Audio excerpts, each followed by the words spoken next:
ISIS-K threat grows as it targets disaffected Muslims with sophisticated propaganda. The Afghanistan-based terrorist group has revamped its online recruiting tactics.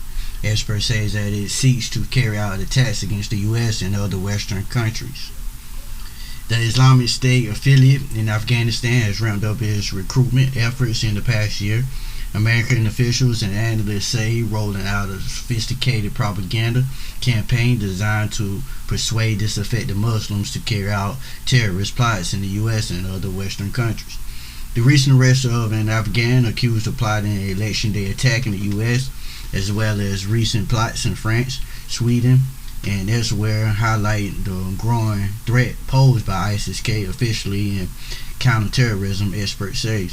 Seeking to rally support and recruit from a range of Muslim diaspora communities in Europe and the U.S., the group has churned out a high volume of videos and articles in more than a dozen languages, including Dari and Pashto, the two primary languages spoken in Afghanistan.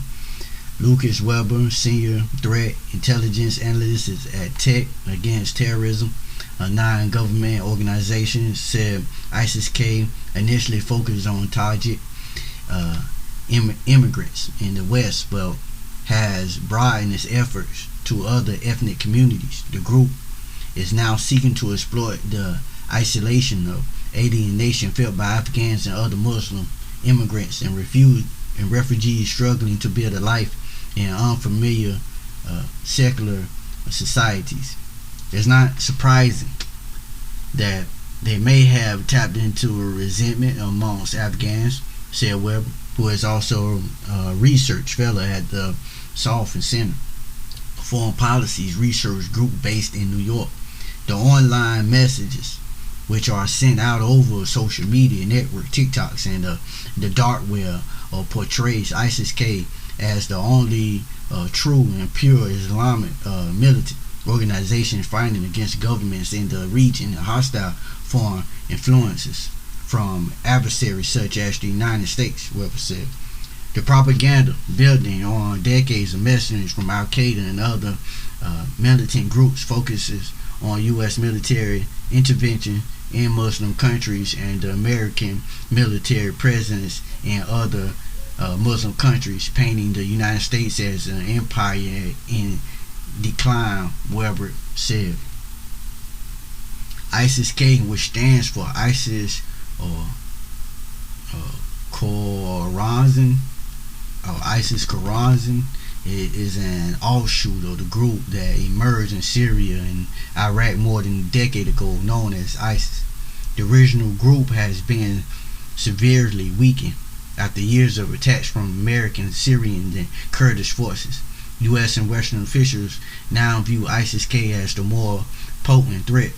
The group first drew global headlines in August 2021 when one of its members detonated a bomb outside the Kabul airport, killing 107 Afghans and 13 American service members. The group was also behind an attack on a Moscow concert hall that claimed the lives of more than 130 people. ISIS-K has used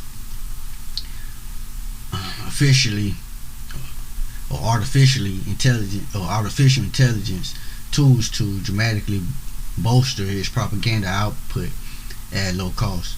After the terrorist attack on Crocus City Hall in Moscow, an ISIS supporter posted a video that uses AI to simulate a news broadcast as part of the group's anti-Russian propaganda.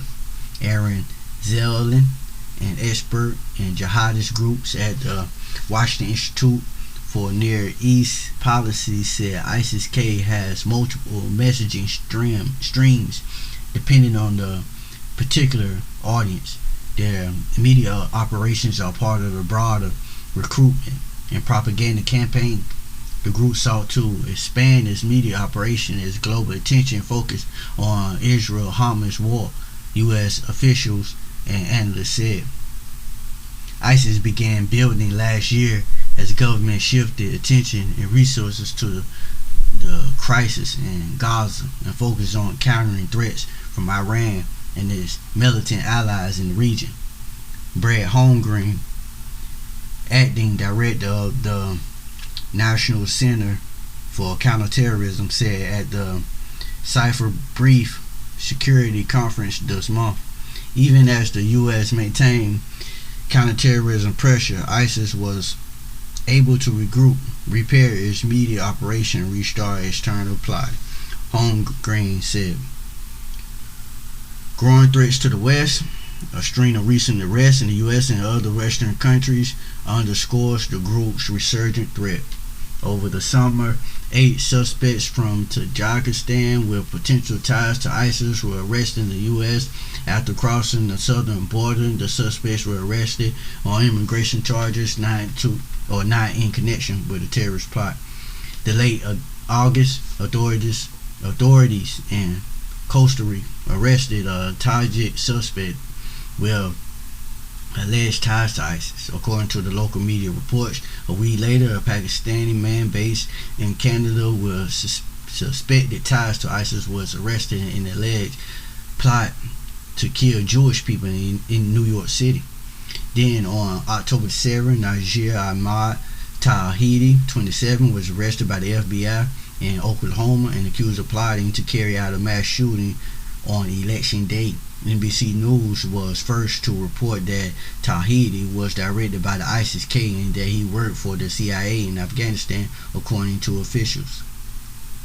Tawhidi was among tens of thousands of Afghans who were evacuated after the U.S. military withdrew from Afghanistan in a chaotic exit in 2021.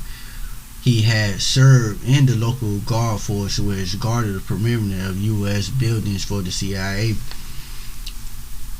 according to 2 sources with knowledge of the matter. He was one of thousands of Afghans who served on the CIA and reside in the U.S. but are now in legal limbo waiting for their visit applications to be approved. Members of Congress, some of whom served in the military in Afghanistan, have proposed bills that would resolve the legal status of Afghans who fought alongside U.S. forces or worked for the American government in Afghanistan, but the legislation has been blocked by Republicans.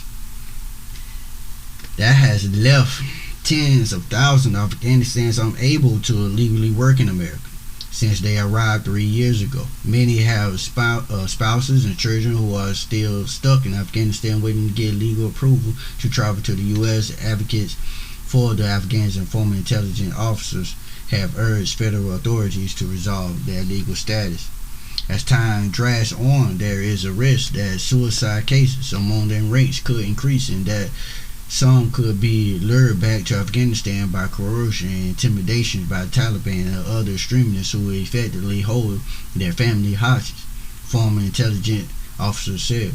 Tawhidi had been approved for the special immigrant visa but had not taken the final administrative step to secure it, officials said. It remains unclear when he was radicalized, but federal prosecutors said in court documents they found ample evidence that he had turned an Islamic extremist. That included communications with a recruiter whom he believed to be working for ISIS-K, according to his criminal complaint. A search of Tawhidi's phone also turned up a video of him reading to 2 children on July 20th from a text that describes the rewards a martyr receives in the afterlife. The complaint said he also saved ISIS propaganda on his iCloud and Google accounts, participated in pro-ISIS Telegram groups, and contributed $540 in cryptocurrencies to charity that funneled money to ISIS, the complaint said. Some former intelligence officers who worked in Afghanistan said Tawhidi is an exception among a group of Afghans who immediately opposed the Taliban, risked their lives fighting the militants, and were deeply loyal to their American partners. But others acknowledge that Afghans who are still waiting for their visa applications to be approved are potentially vulnerable to manipulation given the difficulties they face in the U.S. The chilling reality of terrorism, experts note, is that ISIS-K would only need to sway a small number or even just one to pull off a deadly attack.